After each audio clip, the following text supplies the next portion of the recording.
5 ताक रातों में से एक रात इंशाअल्लाह लैलतुल कदर होती है, जो अहादीस में मजमून मिलता है। तो मेरी गुजारिश है कि इन 5 रातों को टारगेट कर लें। पहले ये समझ लें कि लैलतुल कदर 1000 महीनों से बेहतर है।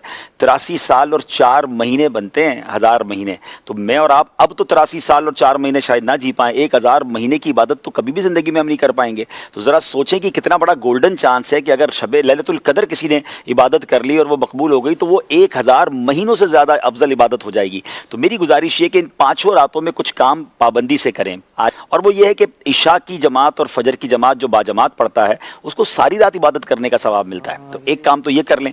फिर इन 5 रातों में कुछ नवाफिल एक्स्ट्रा पढ़ लें, मुमकिन हो तो 7 तस्बीह पढ़ लें या कुछ नवाफिल पढ़ लें। तीसरे नंबर पर कुछ ना कुछ अल्लाह की राह में खर्च करें। बेशक 50-100 रुपये कर लें, जिसकी जैसी हैसियत। 500-500 रुपये 5 रातों में कर लें, 1000 कर लें या 10,000 कर लें, जितनी आपकी हैसियत है वो आप उसके एनवलप बना लें, किसी गरीब को दे दें, किसी की मदद कर दें, किसी नेकी के काम में खर्च कर लें। चौथे नंबर पर आप जो है वो हो सके तो दुरूद पाक 1200 बार पढ़ लें। कुछ ना कुछ तिलावत कुरान भी करें इस 5 रातों में। सूरह मुल्क पढ़ लें, सूरह यासीन पढ़ लें। और आखिरी बात यह कि अगर माँ बाप हैं तो उनके दस्तबोसी कर लें, चले गए तो हो सके तो कब्रिस्तान में हाजिरी दे दें। अब ये 5-6 नेकी के काम टारगेट कर लें और सारी 5 रातों में करें। जहां जहां अच्छी जगह पर ये रातें गुजार सकते गुजारें।